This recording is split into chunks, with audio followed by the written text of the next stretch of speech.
Good evening, everyone. Welcome back to my channel BA Detailing. Myself Nandini Priyadarshan Das. जैसे कि आप जानते हो कि मैं आपकी टीचर हूँ यहाँ पे एंड मैंने बोला था, कमिट किया था कि मैं कुछ क्वेश्चंस लेके आऊँगी जो कि आपके एग्ज़ाम्स के रिलेटेड हैं। एंड आप लोग पूछते हो कि ma'am which book is preferred for OTET, which book is useful for वेवियर्स और ओस्टेट और एस्टेट, जो भी आप लोग पूछते हो। बट ये चीज़ है ना कि सारे बुक्स में सब कुछ नहीं मिलता। ठीक है, कुछ बुक्स में कुछ चीज़ें अवेलेबल होती है तो और कुछ से हमें पढ़ना पड़ता है। इसलिए देखो, एनपी 2020 से ये फिक्स्ड है। ये आज मान लो जो मैं क्वेश्चंस दूंगी, आज 35 क्वेश्चन हम करेंगे, अराउंड 35 क्वेश्चन। 35 के अंदर में मैं आपको नियर अबाउट और भी 10-15 क्वेश्चंस के आंसर्स भी बताते जाऊंगी एक्सप्लेनेशंस के साथ। तो थिंक कर लो कि अराउंड 50 क्वेश्चंस का आपको इन्फॉर्मेशंस मिलेगा। एंड ये 50 क्वेश्चंस अगर कर लेते हो, कोई भी एग्ज़ाम में आपको एनपी रिलेटेड अगर 2020 रिलेटेड कुछ भी आता है, आप नीडर होके जा सकते हो एंड आपको कंफर्म ऐसे क्वेश्चंस मिलेंगे एंड आप मार्क्स वहाँ पे अच्छा रखोगे। मतलब आपका नेगेटिव में नहीं जाएगा, पॉजिटिव में जाएगा। ये मेरा गारंटी है आपको। ठीक है, तो ऐसे ही अभी कंटिन्यूस कुछ क्लासेस में मैं बहुत सारे क्वेश्चंस दूंगी, जो क्वेश्चंस आपने कभी नहीं पढ़ा हो ऐसे क्वेश्चंस आएंगे। एंड ये क्वेश्चंस का मैं सिर्फ क्वेश्चन आंसर बताऊंगी, क्योंकि हम क्विजेस के टाइप का जब करते हैं तो बहुत टाइम टेकिंग रहता है। सो हम लोग डायरेक्ट क्वेश्चन आस्क करेंगे, उसके साथ आंसर देंगे एंड एक्सप्लेनेशंस दूंगी। सो प्रीवियस वाला ईवीएस का देख लो बाबा, क्योंकि आप लोग अगर नहीं देखते हो तो ऐसा कुछ नहीं है जो मुझे सिर्फ व्यूज़ चाहिए, so that I am asking कि आप लोग देखते क्यों नहीं हो, क्यों ऐसे कर रहे हो। ऐसा नहीं है, मुझे व्यूज़ नहीं चाहिए, आपका करियर का सवाल है। बहुत इंपॉर्टेंट क्वेश्चंस आते हैं मेरे टाइम पे। मैंने फेस किया ये ऐसे प्रॉब्लम्स की, कोई गाइड नहीं करता है, कुछ पता नहीं है। आपको मैं बता रही हूँ क्योंकि ये फर्दर जितने भी टेट एग्ज़ाम्स आप लोग दोगे ना, उसमें कंफर्म का कंफर्म आएगा। जितना बन पड़ता है मेरे तरफ से मैं आपको हेल्प कर रही हूँ। बाकी उसको छोड़ के बहुत सारे ऐसे यूट्यूबर्स हैं जहाँ पे आपको हेल्पफुल चीज़ें मिलेंगी, बट शॉर्ट टाइम के अंदर जल्दी जल्दी करने में देखना, जो अच्छा हो उसी को आप करो। इंग्लिश पे थोड़ा सा ध्यान दो, इंग्लिश में वीक हो, जो भी इंग्लिश मीडियम से भी हैं उनका भी इंग्लिश वीक होता है। ऐसा कोई गारंटी नहीं है कि इंग्लिश आप लोगों का अच्छा ही होगा। Practice makes a man perfect. तो वैसे ही सोच के माइंड में हमें आगे बढ़ना है। ऐसा है कि एवरीडे बेसिस पे जैसे खाना इंपॉर्टेंट है, नहाना इंपॉर्टेंट है, सोना इंपॉर्टेंट है, काम जाना इंपॉर्टेंट है, अर्निंग इंपॉर्टेंट है, वैसे ही ये सारे क्वेश्चन भी प्रैक्टिस करना बहुत इंपॉर्टेंट है। चलो, विदाउट वेस्टिंग आवर टाइम हम लोग आज का सेशन स्टार्ट करते हैं। तो फर्स्ट थिंग है, ये इंपॉर्टेंट चीज़ है आपके लिए, बहुत बहुत बहुत इंपॉर्टेंट। बोल दूँ ना कि खाना भूल जाओ चलेगा, बट ये टॉपिक को मत भूलना। ऐसा टॉपिक है ना, आपको मतलब गारंटेड है जो मार्क्स दे के आएगा। एंड कंफर्म है, इसको अगर कर लेते हो देन आपको कोई भी प्रॉब्लम नहीं होगा। ठीक है, टॉपिक है एनईपी बोल सकते हो, एनपीई भी बोल सकते हो, कोई नहीं है। NEP national education policy, national education policy है 2020, जो कि प्रीवियस 2 साल पहले ही आया है।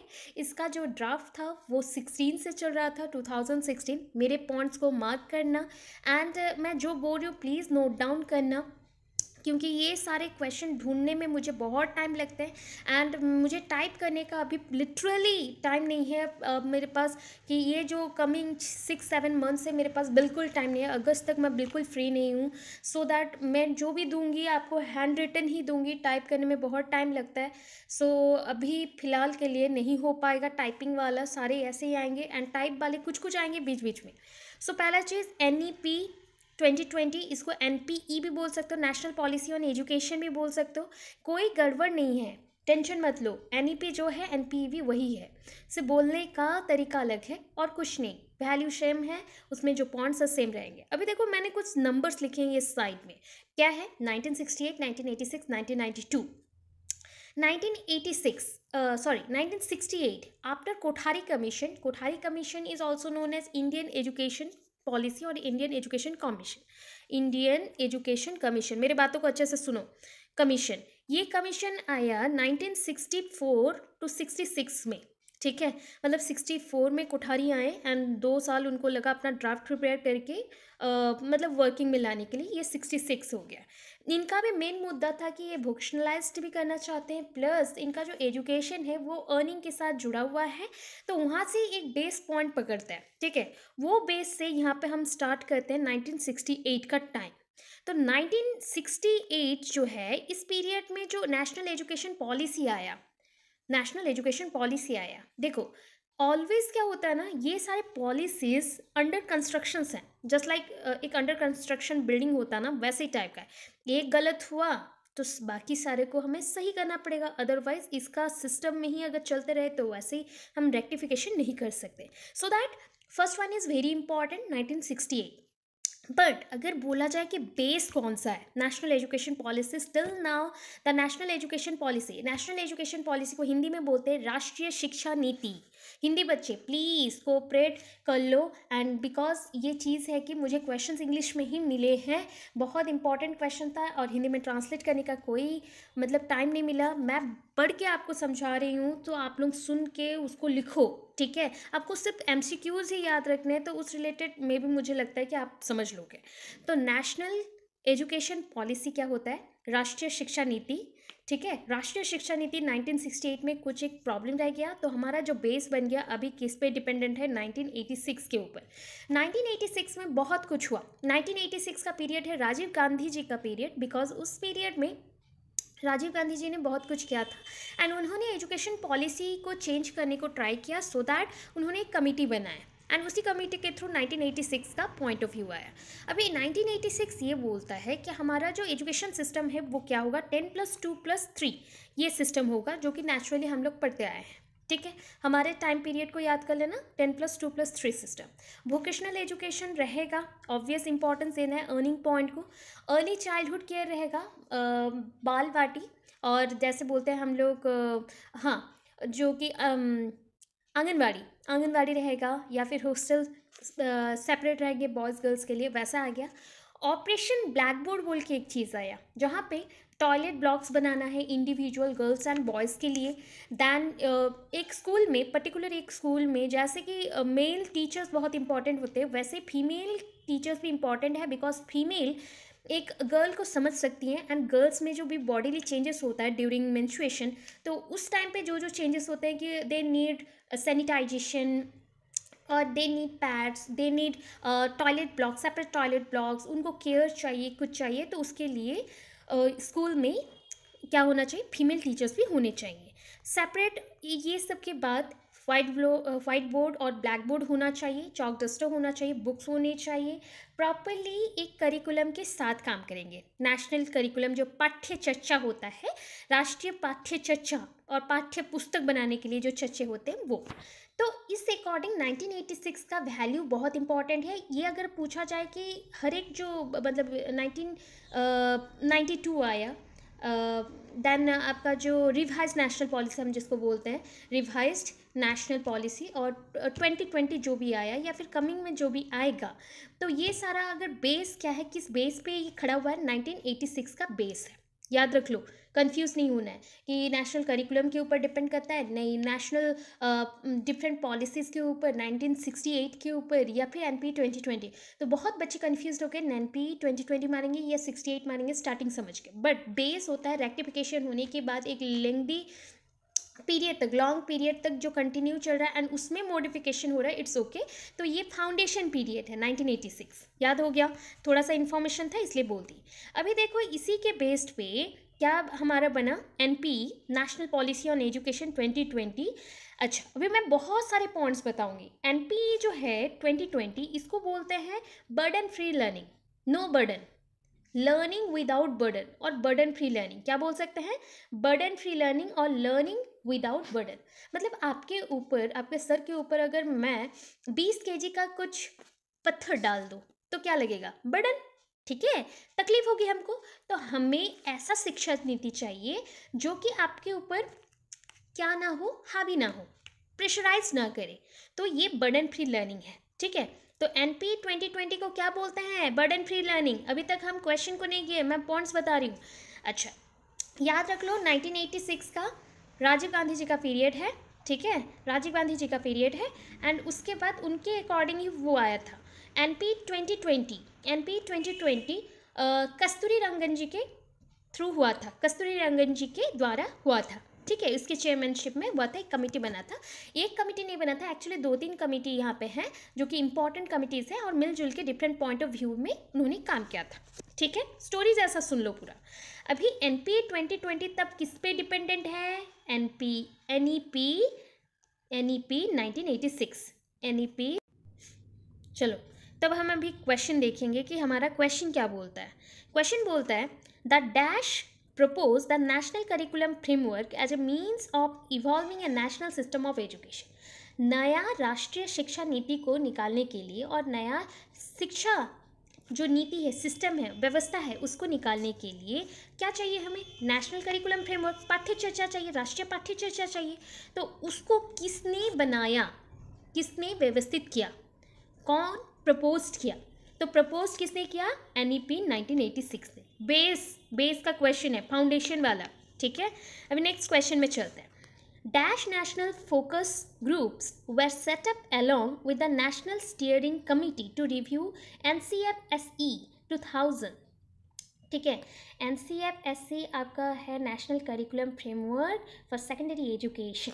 राष्ट्रीय शिक्षा नीति तो आपको NPE है, बट ये है पाठ्य चर्चा के ऊपर, national curriculum framework for secondary education. 2000 साल में ये आया था। APSC है, NCFSE है। तो इसके साथ कितने ग्रुप्स आए थे, कितने ग्रुप्स का कमिटी बना था जो कि फोकस ग्रुप है, जो कि डिफरेंट पॉइंट ऑफ व्यू में काम कर रहे थे रिव्यू देने के लिए। किसी चीज़ पे हम काम करके अगर उसका फीडबैक देते हैं, रिव्यू फिर से देख के दर्शाते हैं, तो उसको रिव्यू ग्रुप्स बोलते हैं या फोकस ग्रुप बोलते हैं। तो यहाँ पे जो ग्रुप्स है ना, 21 ग्रुप्स है। ऐसे क्वेश्चन कोई भी बुक में प्रेजेंट नहीं है, ढूंढ के बहुत मुश्किल से लाया गया है, तो पढ़ाई कर लो इस पर। फिर देखो next question, who proposed NCF बोला गया पाठ्य चर्चा, हाँ, नेशनल पाठ्य चर्चा मतलब नेशनल मतलब राष्ट्रीय पाठ्य चर्चा as a means of evolving a national system of education. किसने नेशनल करिकुलम फ्रेमवर्क को बनाया जो कि फर्दर फिर से नेशनल सिस्टम ऑफ एजुकेशन को तैयार कर सकता है या फिर गठित कर सकता है? एनईपी और एनपीई 1986 फिर से आया। अभी देखो बहुत इंपॉर्टेंट क्वेश्चन, जो NEP 2020 है, तो उससे पहले मैंने क्या बोला था? NPE 2020। ठीक है, हिंदी बच्चे इतना तो समझ पाओगे। 2020 से पहले आया था 1986। 1986 को थोड़ा सा हल्का सा मॉडिफाइड करने के लिए 1992 आया था, जहाँ पे फीमेल्स को लिटरेट करने के लिए बहुत कुछ किया गया था, प्लस हैंडीकैप्ड ST/SCs को उसके डेवलपमेंट के लिए किया गया, एंड इंक्लूसिव एजुकेशन को हमने इंक्लूड करवाया। स्पेशल एजुकेशन तो वैसे ही रहा, बट इंक्लूसिव एजुकेशन मतलब बीनीथ द सेम रूफ, एक ही छत के नीचे सारे लोगों को, सारे बच्चों को हम पढ़ाएंगे एक साथ। तो NPE 1986 जो है, इस पे एजुकेशन सिस्टम कैसा था? 10+2+3 सिस्टम था, बट वो चेंज हो गया। वो चेंज होके 1986 के बाद 2020 जब आया, NEP 2020 जब आया, तो ये सिस्टम बन गया क्या? ये 5+3+3+4। आपको अगर याद नहीं रहता है ना, मेरे जैसे थोड़ा सा घपला कर देना। 2020 है तो 5 चौ 20, 5 मतलब 5 × 4 दैट इज़ 20। याद रख लेना कि पीछे 4 होगा, आगे 5 होगा। तो 5+3+3+4। तो इसका जो सिस्टम है 5+3+3+4, यहाँ पे क्या है? हम 4 ग्रुप में डिवाइड कर दिया। पहला जो ग्रुप है उसको हमने बोला फाउंडेशन स्टेज, 5 साल का फाउंडेशन स्टेज रहेगा। फिर आएगा 3 साल का प्रिपैरेटरी स्टेज, फिर 3 साल का आएगा मिडिल स्टेज, एंड लास्ट 4 साल का आएगा सेकेंडरी स्टेज। हिंदी बच्चे कंफ्यूज होने का कोई ज़रूरत नहीं है, बिकॉज आपको हिंदी के साथ साथ इंग्लिश में भी होगा, तो आप समझ जाओगे। अगर नहीं समझ पा रहे हो तो मैं बताती हूँ। फाउंडेशन स्टेज वो होता है जिसको हम स्टार्टिंग फेज बोलते हैं। 5 साल का फाउंडेशन स्टेज है। आजकल का इंग्लिश मीडियम के बच्चों को अगर डालते हो या त्रिभाषी स्कूल में डालते हो बच्चों को, तो बच्चे कहाँ से पढ़ते हैं? नर्सरी, देन उसके बाद कहाँ आएंगे? LKG, then UKG, class 1, class 2, यहाँ तक हो गए 5 साल। तो ये 5 साल हमारा फाउंडेशन पीरियड। अभी इसके बाद बच्चों को तैयार करना है, लिटरली वो बड़े हो रहे, तो वो मिडिल स्टेज को जाने वाले। तो उससे पहले आएगा प्रिपैरेटरी, मतलब हमें तैयार होना है, पहले से तैयार होना, प्रिपरेशन लेना है। तो इस स्टेज को हमने 3 साल का दिया। 3 साल मतलब 3, 4, 5, क्लास 3, क्लास 4, क्लास 5। फिर आया 3 साल, तो वहाँ से काउंट कर लो, मिडिल स्टेज है 6, 7, 8, 6, 7, 8। लास्ट इज सेकेंडरी, ये तो जानते हो, class 9, class 10, 11, 12, class 9, class 10, 11 and 12। ये हो गया NEP का 2020 का डिवीजन, 5 + 3 + 3 + 4। ठीक है, इसके बाद नेक्स्ट क्वेश्चन में आते हैं, दैट इज NCF 2005। NCF 2005 जो राष्ट्रीय पाठ्य चर्चा 2005 में आया था, is a product of review of the national curriculum framework for school education. अच्छा, सेकेंडरी एजुकेशन भी बोला जाता है, स्कूल एजुकेशन भी हम बोलते हैं। तो सेकेंडरी एजुकेशन का जो पॉइंट था वो थोड़ा अलग है, यहाँ पे अलग है, दोनों नाम अवेलेबल है, अगर देखोगे तो है। तो NCF SC 2000 in the light of report dash, same question repeat हो रहा है कि NCF 2005 ने जो आया इज ए प्रोडक्ट ऑफ, किसका प्रोडक्ट है, जो 2000 साल में, मतलब ईयर है 2000, NCF SC मतलब national curriculum framework for school education, ये जो आया था पाठ्य चर्चा का विवरण आया था, उससे, उस पॉइंट का जो रिपोर्ट था उसी का ही एक प्रोडक्ट है, उसी से ही निचोड़ के लाया गया है NCF 2005 को। बट ये किसके थ्रू हुआ, NEP 1986 के अकॉर्डिंग हुआ, NEP 1986 के अकॉर्डिंग हुआ। 2020 में मत जाना, 86 पीछे का देखना है, ठीक है। अभी देखो next, as per the recommendation of NP 1968, 68 का देख लो, 68 बोला गया, 86 नहीं। As per the recommendations of 1968, dash should be started irrespective of caste, creed, place or gender to achieve comparative quality of education. अभी बोला गया 1968 के जो भी रिकमेंडेशंस थे, जो विवरण थे, लास्ट में जो रिकमेंड किया गया था कि इसे बदलना है, तो वो क्या चाहता है, वो स्टार्ट करना चाहता है कि विदाउट कास्ट, मतलब हम जाति भेद नहीं देखेंगे, कोई भी कास्ट और कोई भी हम पॉइंट नहीं देखेंगे कि क्या है, क्या प्लेस है, कौन सा जनजाति से आया है, कौन सा वर्ग से है, ये सब हम नहीं देखेंगे। हम क्वालिटी ऑफ एजुकेशन को सिर्फ जज करेंगे एंड उसी के अकॉर्डिंग देंगे।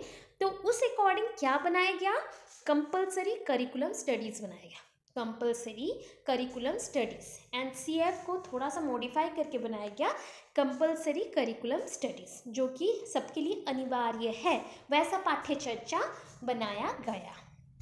ठीक है, अभी नेक्स्ट क्वेश्चन, अगर यहाँ पे 1968 ना हो के 1986 होता, तब हम उत्तर क्या देंगे, यूनिफॉर्म स्कूल सिस्टम। 1986 बोलता है हमें इंक्लूसिव एजुकेशन टाइप करना है, दैट मीन्स सबको इंक्लूड करना है, तो ये हो जाएगा यूनिफॉर्म स्कूल सिस्टम, सबके लिए जो अवेलेबल हो, सबके लिए पढ़ाई हो सके। बट उससे पहले अगर 68 को देखते हैं तो वहाँ पे करिकुलम पे ध्यान दिया गया, यहाँ पे 68 पे करिकुलम पे ध्यान दिया गया, 1986 पे हम स्कूल पे ध्यान दिए, स्कूल सिस्टम पे ध्यान दिए, सारे बच्चों को लाने के लिए, मतलब यूनिवर्सल एक्सेस होना चाहिए, बच्चे वहाँ पे आना चाहिए। अभी देखो एक क्वेश्चन है, which of the following are the new approach made in the new education policy 2019 draft. यहाँ पे जो मैंने बताया कि कौन सा फॉलोइंग, यहाँ पे क्वेश्चन का ऑप्शंस कुछ अलग अलग था, इसलिए मैंने और ज़्यादा ध्यान नहीं दिया है, बिकॉज यहाँ पे बोला गया कि ऑप्शंस में से ऐसा चूज़ करो कि जो न्यू एजुकेशन पॉलिसी को तैयार करने के लिए ड्राफ्ट बनाने का ईयर था, मतलब किस ईयर में ड्राफ्ट बना था। जब ड्राफ्ट बनता है, जैसे कि हम बोलते हैं ना, एक घर बनाना है, तो घर बनाने से पहले उसका प्लॉट देखेंगे, प्लॉट का अरेंजमेंट करेंगे, उसका स्ट्रक्चर बनाएंगे। तो ये स्ट्रक्चर जो था कैसे बनाएंगे, अभी आज मुझे घर बनाना स्टार्ट करना है, तो सेटअप क्या मैं आज से ही करूँगा, नहीं ना, पहले से करूँगा। तो अगर मुझे 2020 में कुछ बनाना है तो मैं उससे पहले 2019 में ही ड्राफ्ट बना लूँगा। तो ये हो गया कि ड्राफ्ट, न्यू एजुकेशन पॉलिसी का ड्राफ्ट कब बना, 2019 में ड्राफ्ट उसका क्या हो गया, सैंक्शन हो गया। ठीक है, 2016 से स्टार्ट हुआ था, 2019 में ड्राफ्ट खत्म हो गया। देन देखो, dash emphasised on the provision for better infrastructure, improved pupil-teacher ratio and enhanced role of school management committee। जब भी आपको बात आए SMC का, that means school management committee का, एंड जहाँ पे टीचर मतलब प्यूपल टीचर का रेशियो का बात आ जाए, जो कि आपका 30:1 और 40:1 दिखे, जहाँ पे एक स्कूल में अगर 40 बच्चे हैं तो उसके लिए एक टीचर होगा, एंड वहाँ पे बहुत सारे प्रोविजंस हो, जैसे आर्टिकल्स आ जाए कि बच्चों के लिए ये करना है, वो करना है, इंफ्रास्ट्रक्चर अच्छा करना है, घर अच्छे से बनाना है, सारे सुख सुविधाएँ होनी चाहिए। तो ये चीज़ होता है आरटी का, right to education act, right to education act 2009, जो पब्लिश होते होते 2010 हो गया था, मतलब इन्फोर्स्ड और इनैक्ट होते होते। फिर next question, NP 1986 important objective, उसका इम्पॉर्टेंट ऑब्जेक्टिव क्या है? एनपी 1986 का उद्देश्य क्या है? यूनिवर्सल एक्सेस एंड एनरोलमेंट, अभी मैंने समझाया था आपको, इसीलिए यहाँ पे मेंशन था यूनिफॉर्म स्कूल सिस्टम, जो सबके लिए समान हो ऐसा एजुकेशन सिस्टम बनाना है, यूनिफॉर्म स्कूल सिस्टम। तो उसके अकॉर्डिंग अगर देखोगे यूनिवर्सल एक्सेस एंड एनरोलमेंट, मतलब आपने स्कूल में नाम लिखा है तो उसको एनरोलमेंट कहते हैं, एंड वहाँ पे आपने स्थायी रूप से कुछ सालों तक पढ़ाई किया तो उसको एक्सेस बोलते हैं। सो हमने यूनिवर्सल एक्सेस एंड एनरोलमेंट, कितने बच्चे पढ़े, कितने बच्चे नामकरण किए और कितने बच्चे वहाँ पे पढ़ रहे हैं, तो उस हिसाब से ये हमें क्या करना है कि एजुकेशन सिस्टम में जो बच्चे पहले कम आते थे, एडमिशन लेते थे, उसको बढ़ाने के लिए काम किया गया 1986 में। फिर देखो 9th नंबर पे, which of the following concept has been given by the National Policy on Education NP 1986। तो यहाँ पे बोला गया कि जो भी पॉइंट्स हैं, मतलब मैंने ऑप्शंस नहीं डाला है, फिर भी मैं समझा रही हूँ। नेशनल पॉलिसी ऑन एजुकेशन जो बना था 1986 का, उसमें कौन से एलिमेंट पे कंसेप्ट बनाया गया है? टीचिंग लर्निंग एलिमेंट, याद रखो कौन सा एलिमेंट है? Teaching learning element, teaching learning element, ठीक है। इम्पॉर्टेंट एक पॉइंट पे आते हैं, अभी हमने क्या था, universal access and enrolment is the important objective of, किसका उद्देश्य है कि स्कूल पे स्थायी रूप से बच्चे पढ़ रहे कि नहीं उसको देखना, एंड उनका नामांकन कितना हुआ है या फिर एडमिशन कितने हुए उसको देखना। तो ये पॉइंट है एनपी 1986 का। Next, the concept of 11 number पे आ गए। हाँ, the concept of core elements, core element, core मतलब मतलब हम बोलते हैं सेंट्रल, जो इंपॉर्टेंट रहता है, core elements in social studies curriculum. Social studies SST के बच्चे सुन लो, social studies curriculum is given by, जब ये मैथमेटिक्स, सोशल स्टडीज, साइंस ये सब आए तो याद रखना इसका बेस आया था एनपी 1986 से, ठीक है, एनपी 1986 से। The next, according to NEP, regional imbalances in the provision of education facilities should be corrected and good educational facilities should be provided in the rural and other backward classes. This is known as dash।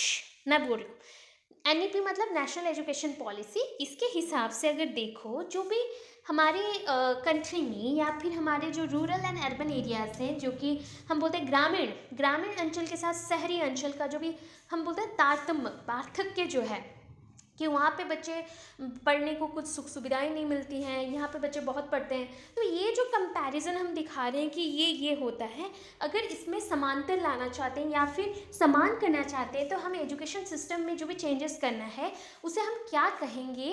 According to national policy on education 1986 क्या कहेंगे? Equalisation of educational opportunities.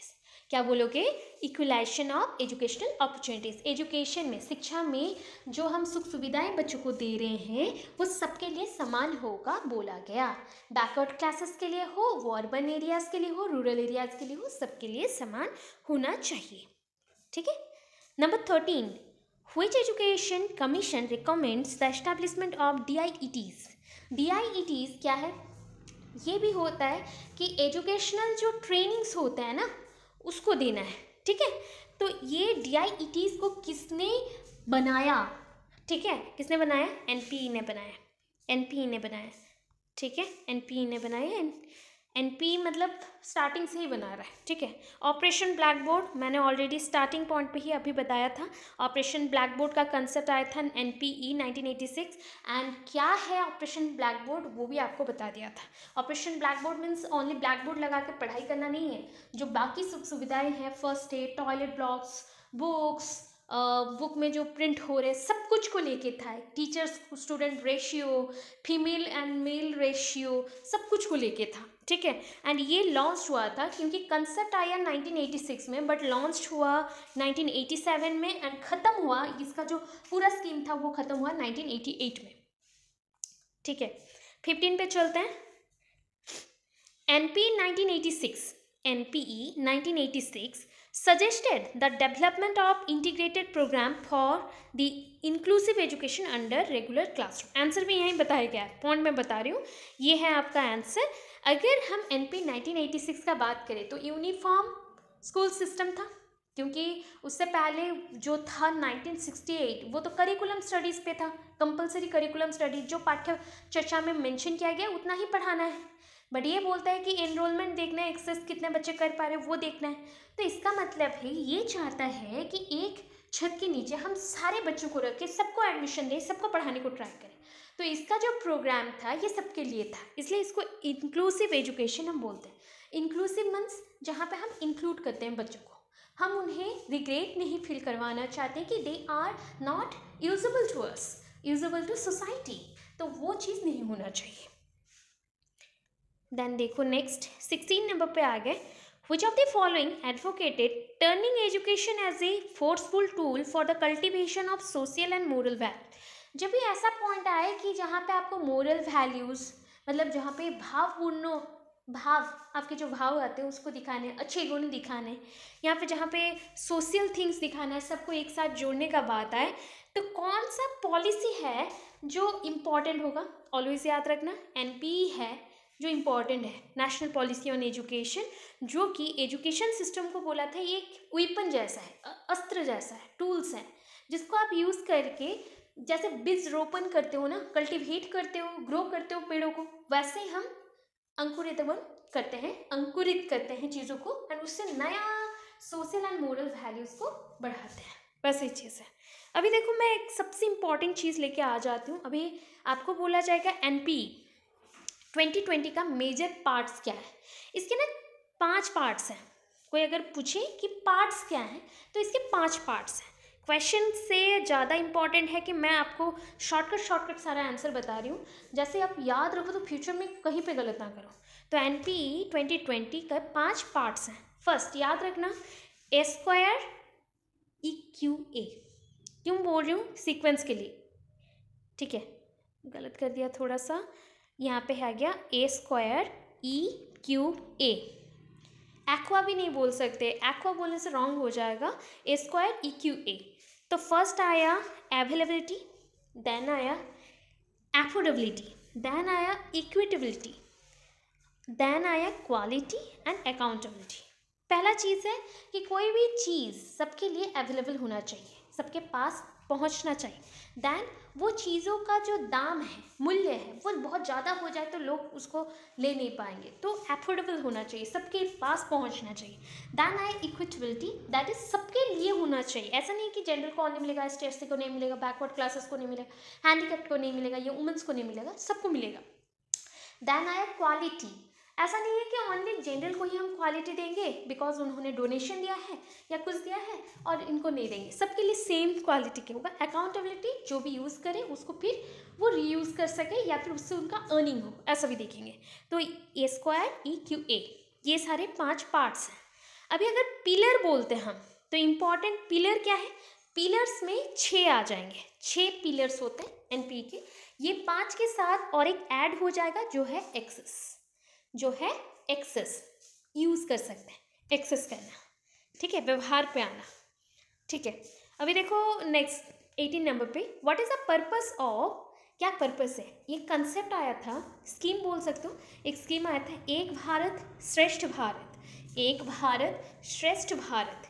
ये जो एक initiative scheme है जो प्रारंभिक अवस्था में था, वो किसका कंसेप्ट है? NPE 2020 का कंसेप्ट है। इसमें 3 पॉइंट पे ध्यान दिया गया। एक है, याद रखना, जितने भी NPE है वो लैंग्वेज के ऊपर ध्यान देते थे, बिकॉज इससे ही हमारा जो एजुकेशन सिस्टम है वो बढ़ेगा आगे। तो 3 लैंग्वेज फार्मूला जो था उसको चलाना है, वो तो इंडियन एजुकेशन पॉलिसी से ही चल रहा है, कमीशन के थ्रू ही चल रहा है, उसको प्रमोट किया गया।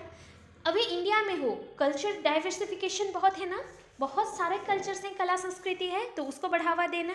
उसके साथ ऐसा हम क्या करेंगे, नेशनल इंटीग्रेशन करेंगे, plus making people aware of reach and vast array of language development. हम लोगों के अंदर अवेयरनेस क्रिएट करना चाहते हैं कि भाषागत जो डेवलपमेंट है वो आगे जाए, विकास हो लोगों का। ठीक है, ये 3 पॉइंट जहाँ पे मिल गया, मतलब आप देख के टिक करना कि ये 3 पॉइंट होना चाहिए।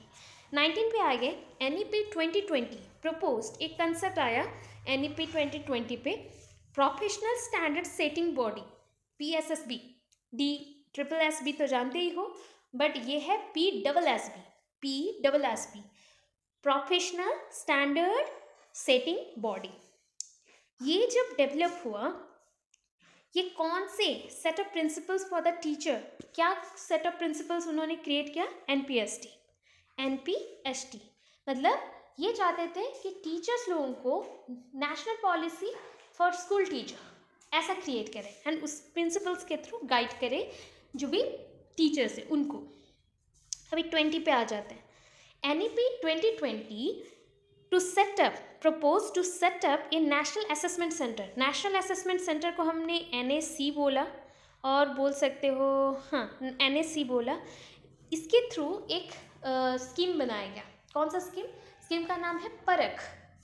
क्या स्कीम है? परख। परख मीन्स इंग्लिश में हम बोल सकते हैं एनालिसिस। ठीक है, एनालिसिस। तो ये परख कंसेप्ट बना कहाँ से? NP 2020 में बना, बच्चों को एसेस करने के लिए। ठीक है, मूल्यांकन करने के लिए। 21 पे आ जाते हैं। Which government organization will develop guidelines for the education of gifted children? जो गिफ्टेड बच्चे हैं, जैसे कि हम बोलते हैं हैंडीकेप्ड बच्चे होते हैं, वैसे गिफ्टेड बच्चे भी होते हैं जिनका IQ बहुत ही हाई रहता है। एंड ये जो बच्चे हैं इनके लिए एजुकेशनल जो गाइडलाइंस हैं कि सपोर्ट करना है शिक्षा के द्वारा, तो उस चीज़ को किसने बनाया, वो ऑर्गेनाइजेशन कौन सा है जो हेल्प करता है? NCERT and NCTE। NCERT NCTE, ठीक है, नेशनल काउंसिल एक हो गया। ठीक है, national council of teacher education. And और एक है NCERT, आप जानते हो ये रिसर्च एंड टेक्नोलॉजी पे चलता है, education and research technology, national council of education and research technology. तो ये दोनों जो ऑर्गेनाइजेशन है वो इन बच्चों को, गिफ्टेड बच्चों को हेल्प करेगा, सपोर्ट करेगा कि आगे बढ़ो, रिसर्च करो और भी ज़्यादा डेवलपमेंट करो, इंडिया का या कंट्री का डेवलपमेंट करो। देन देखो number 22, ministry of human resource and development. आपको पता है ministry of human resource and development जो है MHRD, हम लोग बहुत बार मैं पढ़ा चुकी हूँ आपको NCERT और SCERT पढ़ाते हुए। MHRD, ministry of human resource and development, इसका नाम अभी चेंज हो गया है। इसका नाम क्या हो गया? मिनिस्ट्री ऑफ एजुकेशन हो गया है। और यहाँ पे जो हमारे जो एजुकेशन मिनिस्टर हैं अभी, कौन है आप जानते ही हो? कौन है? कौन है? आपको पता होगा, आप बोलो। नाम है धर्मेंद्र प्रधान, ये उड़ीसा के ही हैं एंड इन्होंने एजुकेशन सिस्टम में अभी ST/SC डेवलपमेंट के लिए बहुत कुछ किया है। ठीक है, तो मिनिस्ट्री ऑफ एजुकेशन हो गया। अभी नेक्स्ट क्वेश्चन में चलते हैं। The new policy aims in the higher education to improve the gross enrolment ratio. देखो, एजुकेशन सिस्टम में चेंजेस लाने, बट हायर एजुकेशन सिस्टम में जो पहले खर्चा किया जाता था उनके डेवलपमेंट के लिए, एजुकेशन सिस्टम का डेवलपमेंट के लिए, उसका रेट पहले था 26.3%। ठीक है, अभी एनरोलमेंट रेट को और बढ़ाया गया। देखो, इसलिए ना हर एक स्कूल्स कॉलेजेस में सीट नंबर बढ़ गया है। एडमिशन का जो सीट नंबर है, बच्चे मतलब एडमिशन कर सकेंगे, वो बढ़ गया है। एंड ये चीज़ और भी लागू होगा एंड एनरोलमेंट कब तक ऐसे बढ़ाते जाएंगे 50% जब तक ना हो जाए। तो 50% का चांसेस है नियर अबाउट 2035 के अंदर हो जाए। तो इसलिए ये ईयर इम्पॉर्टेंट है 2035, जब भी आपको हायर एजुकेशन एनरोलमेंट के बारे में बताया जाए। 24 में चलो, under the chairmanship of who committee for evolution for the new education policy submitted its report इन 2016 में। जब भी आपका बात आ रहा है 2016 में, कौन सा एजुकेशन पॉलिसी आएगा? सोचो, राष्ट्रीय शिक्षा नीति में कौन सा शिक्षा नीति आ रहा है? 2016। उससे पहले तो 1992 में था और तो कुछ आया नहीं। तो ये चीज़ है 2020 के लिए। तो उसके लिए मई 2016 से तैयारी स्टार्ट किया गया। एंड इसके चेयरमैनशिप में कौन थे? कौन कमेटी बना रहे थे कि इसके अकॉर्डिंग हमें चेंजेस करना है? ये है डॉक्टर कस्तूरी रंगन इसरो के चीफ थे एंड ये हट गए हैं, अभी रिटायर्ड हो चुके हैं। अभी देखो 25 नंबर पे आ जाते हैं, vocational education start from which class. तो ये चीज़ है कि कहाँ से वोकेशनल एजुकेशन किस लिए होता है? Learning for earning. तो लर्निंग फॉर अर्निंग का जो पॉइंट है ये NP 2020 के अकॉर्डिंग क्लास 6 से स्टैंडर्ड 6 से सिखाया जा रहा है बच्चों को, ताकि बच्चों को एक्स्ट्रा सपोर्ट मिल सके कि जैसे वो बड़े होते जाए तो बहुत कुछ सीख जाए एंड अगर काम करते हैं तो उससे उनको जो भी बेनिफिट होगा वो पढ़ाई भी कर सकते हैं, घर पे हेल्प भी कर सकते हैं। फिर 26 में आते हैं, NP 2020 recommends that fund to build the nation's capacity to provide equitable quality education for all girls as well as the transgender student। ये चीज़ NP 2020 में ही किया गया कि जो गर्ल्स हैं प्लस जो ट्रांसजेंडर्स हैं इनको भी एजुकेशन देना है, इनको भी इक्वालिटी के तौर पे हमें एजुकेशन देना है, पढ़ाना है। तो इसके लिए एक फंड क्रिएट किया गया, जैसे होता है ना प्रधानमंत्री जन योजना फंड, हाँ जैसे प्रधानमंत्री फंड हो गया, ममता बनर्जी का एक फंड है। तो डिफरेंट टाइप ऑफ फंड्स रहते हैं जहाँ पे हम लोग कुछ कर देते हैं, दैट मीन्स टैक्स भी देते हैं, कुछ ऐसे ही हर एक जगह से आता है पैसा, वहाँ पे स्टोर होता है एंड उसको हेल्प के लिए लिया जाता है कभी भी अगर ज़रूरत पड़ता है कुछ भी चीज़ों को चेंजेस करने के लिए। तो ऐसे ही एक फंड क्रिएट किया गया, जेंडर इंक्लूजन फंड, मतलब ट्रांसजेंडर्स गर्ल्स सबको हम एजुकेशन सिस्टम में डाल रहे हैं, उसके लिए फंड्स भी तो चाहिए ना, इनके लिए स्कूल्स भी चाहिए जहाँ पे इनको टॉर्चर ना किया जाए, टीचर्स भी चाहिए, बहुत सारे प्रावधान भी चाहिए, बहुत सारे गाइडलाइंस भी चाहिए, तो उनके लिए एक फंड क्रिएट किया गया, जेंडर इंक्लूजन फंड। फिर नेक्स्ट क्वेश्चन में चलते हैं, NEP 2020 stated to establish a national repository of high quality of resources on fundamental literacy and the numeracy on government digital platform। अगर डिजिटल प्लेटफॉर्म का बात आए जहाँ पे एजुकेशन सिस्टम को हम चारों तरफ, जैसे ओपन एजुकेशन रिसोर्सेज होते हैं ना, सबके पास पहुँचना मतलब पहुँचाना है, तो उसके लिए कोई तो एक वेबसाइट चाहिए, प्लेटफॉर्म चाहिए जहाँ पे पहुँच पाए। जैसे कि आप लोग यूट्यूब यूज़ करते हो, फेसबुक यूज़ करते हो, टेलीग्राम यूज़ करते हो, डिफरेंट चीज़ों के लिए आप यूज़ करते हो, हाँ। तो वैसे एजुकेशन को हमें पहुंचाना है, घर घर पहुंचाना है, तो उसके लिए जो डिजिटल प्लेटफॉर्म है उसका नाम क्या है? उसका नाम याद रख लो, दिशा। अगर बोला गया असेसमेंट का बात तो ये परख, ये है दिशा। जेंडर इंक्लूजन फंड ये गर्ल्स एंड ट्रांसजेंडर के लिए है। अभी देखो मेरू क्या है, अभी बोलो मेरू उत्तर मेरू दक्षिण मेरू है, ऐसा कुछ नहीं, ऐसा कुछ नहीं है। मेरू मतलब है ना, ये रिसर्च यूनिवर्सिटीज़ के लिए है, मतलब multi disciplinary education and research universities. तो यहाँ पे अभी में मेरू का डेवलपमेंट हुआ है, जो मेरू एक प्रोग्राम है, स्कीम जैसा है, जहाँ पे यूनिवर्सिटीज़ में रिसर्च को बहुत ज़्यादा वैल्यू दिया गया है। यंग मास को, यंग माइंड को ग्रो करने के लिए रिसर्च करना पड़ेगा, आगे और भी चेंजेस लाने के लिए यंग मास को ही हम रिसर्च की तरफ डालना चाहते हैं, इसीलिए multi disciplinary education and research होना चाहिए। ठीक है, 29 पे आते हैं, how much percentage of total GDP। ठीक है, टोटल GDP जितना खर्चा किया जाता है रिसर्च एंड इनोवेशन पे इंडिया में, तो वो कितना है? जितना भी हम ग्रॉस यूज़ करते हैं, इतना पैसा हम खर्चा करें इंडिया के एजुकेशन सिस्टम पे या फिर पॉलिटिकल पार्टीज़ पे, ऐसा तो वो कितना है जो कि हम रिसर्च एंड इनोवेशन पे खर्चा करते हैं, नया कुछ उद्भावन करने के लिए, निकालने के लिए खर्चा करते हैं। That is 0.69% of GDP। Total जितना भी परसेंटेज है ना, जो इंडेक्स है हमारा, अगर देखते हो उसका 0.69% ऑनली यूज़ किया जाता है। अच्छा नेक्स्ट देखो, new policy aims for universalisation of education from pre school to secondary level with 100% gross enrolment ratio. अभी ग्रॉस एनरोलमेंट रेशियो आपने देखा था वहाँ पे, वो था हायर एजुकेशन के लिए, कि हायर एजुकेशन को डेवलप करना है फ्रॉम दी मतलब जो भी पॉइंट था 0.29% से उसको 50% तक करना है, तो कितना टाइम लगेगा? वो था 2035 तक हो जाएगा।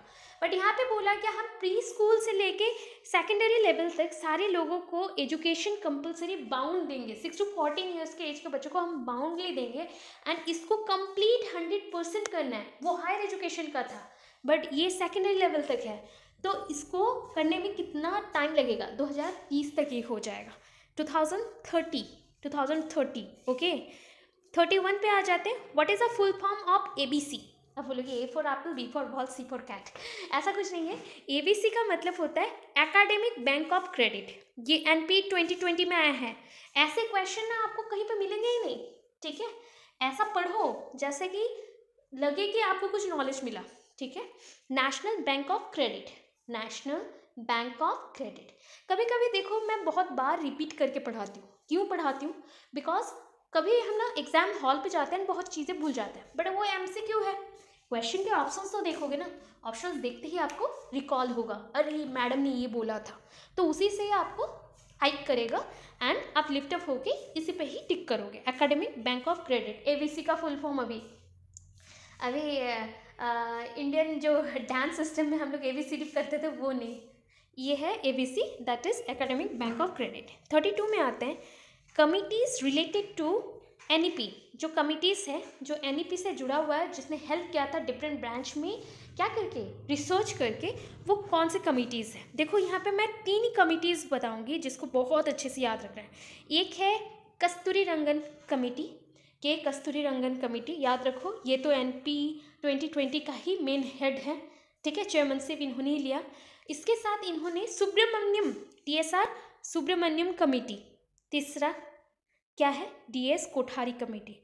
ये 3 कमेटी को याद रख लो कि कस्तूरी रंगन, सुब्रमण्यम एंड कोठारी, ये 3 कमेटी जो कि एनईपी से जुड़ा हुआ है, इसी का ही अभी जो बेस है, फाउंडेशन क्रिएट होकर आगे चल रहा है। 33 में आते हैं, एक शॉर्ट क्वेश्चन मुझे माइंड में स्ट्राइक किया था तो मैं पढ़ते हुए आपके लिए भी लिख दी। पंचायती राज एक कमेटी है, इसको किसने बनाया?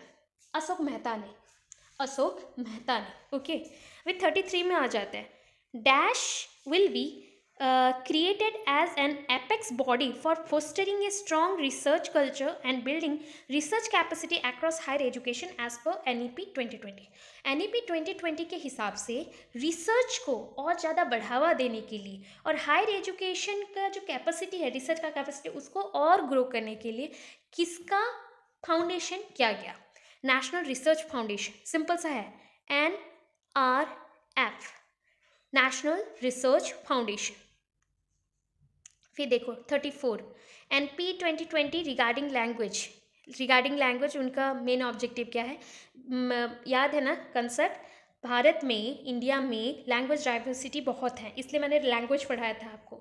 एक भारत श्रेष्ठ भारत, ये इनिशिएशन लेना है। 3 लैंग्वेज फार्मूला को ग्रेटर फ्लेक्सिबिलिटी के साथ प्रमोट करना है। ऑल क्लासिकल जितनी भी फोक लैंग्वेज है, आप जो डिफरेंट जगह पे जाके यूज़ करते हो, उसको अवेलेबल करवाना है स्कूल्स में। जैसे कि बच्चे अगर इंग्लिश ना समझ पाएँ तो इंग्लिश के इंस्टेड में हम इस लैंग्वेज को यूज़ करके उनको समझाएं। संस्कृत को अवेलेबल करना है ताकि बच्चे संस्कृत जो है उसके थ्रू जो कला उत्पत्ति हुई है सारी चीज़ों को, उसको भी जान सके। 35 लास्ट चीज़ है, ये है एक समरी। हम एक रिकॉल करते हैं जून 2017, देखो 16 में बोला गया कि हम कस्तूरी रंगन जी को एक कमेटी बनाने के लिए बोलेंगे, तो इसके लिए मीटिंग हुआ 2016 मई में। 2017 में जून में 2017 जून में कस्तूरी रंगन जी ने क्या किया, एक कमेटी बनाया, मेक कमेटी। वो उसका ड्राफ्ट आया 2019 में, ठीक है। 3rd एजुकेशन पॉलिसी है, पहला अगर है तो क्या है, पहला क्या होगा 1968, दूसरा होगा 1986, तीसरा है हमारा NEP 2020। तो इसके थ्रू एजुकेशन का जो टोटल GDP था ये 6% था तब तक। एंड इसके साथ साथ और क्या किया गया, MHRD, दैट मीन्स क्या था, ministry of human resource and development का नाम बदलाव किया गया, मिनिस्ट्री ऑफ एजुकेशन हो गया। इसके अभी एजुकेशन मिनिस्टर हैं हमारे, कौन है, अभी मैंने बोला था धर्मेंद्र प्रधान, ठीक है। 2030 तक बीएड को 4 साल कर दिया जाएगा, एमफिल को एंड कर दिया गया। एजुकेशन मिनिस्ट्री का धर्मेंद्र प्रधान हमने बोल दिया। इसका जो एजुकेशन का जो क्लासिफिकेशन हुआ था ये 5+3+3+4 था। क्लास 6 से हमें वोकेशनल एजुकेशन इनकॉर्पोरेट करना था। अगर एज के हिसाब से भी देख लेते हैं, जो 3 साल से बच्चों का मिनिमम पढ़ाई स्टार्ट करना है, नर्सरी के बाद LKG UKG क्लास 1 क्लास 2, 8 साल के अंदर ख़त्म। 8 साल में वो कौन से क्लास में जाएगा, 3, 4, 5, ये 11 साल तक ख़त्म। 11 से 14 जो कि हमारा है मिडिल स्टेज, तो यहाँ पे 6, 7, 8, 4 लास्ट जो 4th स्टेज है वो है आपका सेकेंडरी स्टेज, जहाँ पे वो 9, 10, 11, 12 ये पढ़ाई करेगा। अभी देखो इसका कंसेप्ट चीज़ें क्या क्या हैं। यहाँ पे मल्टीलिंगुअलिज्म सिस्टम चलेगा, विभिन्नताएं हैं। कंसेप्चुअल लर्निंग होंगे, कंटिन्यूस इवैल्यूएशन किया जाएगा, उसके लिए असेसमेंट सेंटर ओपन किए जाएंगे, नेशनल असेसमेंट सेंटर, जिसके जो एक स्कीम बनाया गया परख। दिशा एक डिजिटल प्लेटफॉर्म है जहाँ पे कोने कोने तक एजुकेशन को पहुँचाना है। क्लास 5 to 8 में मदर टंग का यूज़ किया जाएगा and adaption of 3 language formula, जैसे कि हिंदी मदर टंग जो भी है, जहाँ पे जो है उड़ीसा में अगर उड़िया है तो उड़िया में चलेगा, हिंदी जैसे हिंदी स्पीकिंग स्टेट्स है तो मोस्ट प्रोबेबली वैसे होगा।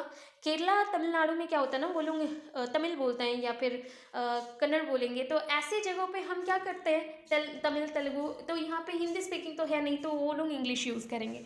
तो इंग्लिश हिंदी मॉडर्न लैंग्वेज जो भी उनका है लेना चाहे ले सकते हैं। संस्कृत को हम इनकॉर्पोरेट करेंगे, विकल्प के रूप से चुन सकते हैं, मतलब जैसे कि अगर किसी बच्चे को हिंदी नहीं पढ़ने का मन है तो वो संस्कृत ले सकता है। तो एक इनिशिएशन लिया गया एक भारत श्रेष्ठ भारत, जो कि पीएम मोदी जी के द्वारा हुआ, and from class 6 vocational education and classical language को यूज़ किया जाएगा। क्लास 10 में फॉरेन लैंग्वेज और इंग्लिश को प्रावधान दिया गया, बहुत ज़्यादा बढ़ावा किया गया। यहाँ पे बच्चों को सिखाया गया all round development and critical thinking के लिए, ये महत्वपूर्ण है। समावेशी शिक्षा इंक्लूसिव एजुकेशन को हमने बढ़ावा दिया। अर्ली चाइल्डहुड केयर में 2-3 चीज़ें हुई हैं, जैसे कि प्लेवे मेथड, स्कूल को तैयारी करना है, एसएमसी जो थे स्कूल मैनेजमेंट कमिटीज़ के द्वारा स्कूल तैयारी मॉड्यूल बनाया गया। करिकुलम फ्रेमवर्क बनाया गया जो कि क्रिटिकल थिंकिंग के ऊपर हो, बच्चा एनालिसिस करके समझे आगे बढ़े। वोकेशनल एजुकेशन तो हो गया, ये इंटर्नशिप के जैसे करेगा। एंड लर्निंग बाय डूइंग करना है, बच्चों को एक्सपेरिमेंटेशन में डालना है। कला और क्षेत्र पे जो खेल का जो ज़रूरी है कि बच्चा खेलेगा, तभी क्या होता है ना, बच्चे खेलते हुए जब पढ़ता है उसका माइंड भी एक्टिव रहता है, बॉडी एक्टिव रहता है, वो इन्वॉल्व हो जाता है, तो ऑलराउंड डेवलपमेंट होता है। एंड ये सब करने के लिए एनईपी को किसने हेल्प किया, एनसीईआरटी एससीईआरटी ने। तो ये है आपका पूरा एनपी 2020। आई होप कि आपको बहुत अच्छा लगा हो, एंड अच्छा लगा तो प्लीज़ शेयर करो, 2 बार सुन लो, देखो ज़िंदगी में एनईपी से और कुछ भी क्वेश्चन आता आप इजीली कर लोगे। और भी कुछ 10-12 क्वेश्चन हैं जो कि एनईपी 1968, 92 एंड 86 है, वो भी मैं करवा दूंगी। डोंट वरी, इंपॉर्टेंट टॉपिक्स पे चल रहा है, एक बार कर लो, फिक्स्ड है, सारे टीटी एग्जाम्स में आप कमाल ही करोगे। सो आई होप कि अच्छा लगा तो please subscribe my channel and like share comment कर देना, कमेंट भी थोड़ा कर दो, इतना मेहनत चल रही है। सो देन कल मिलते हैं आगे। Thank you so much.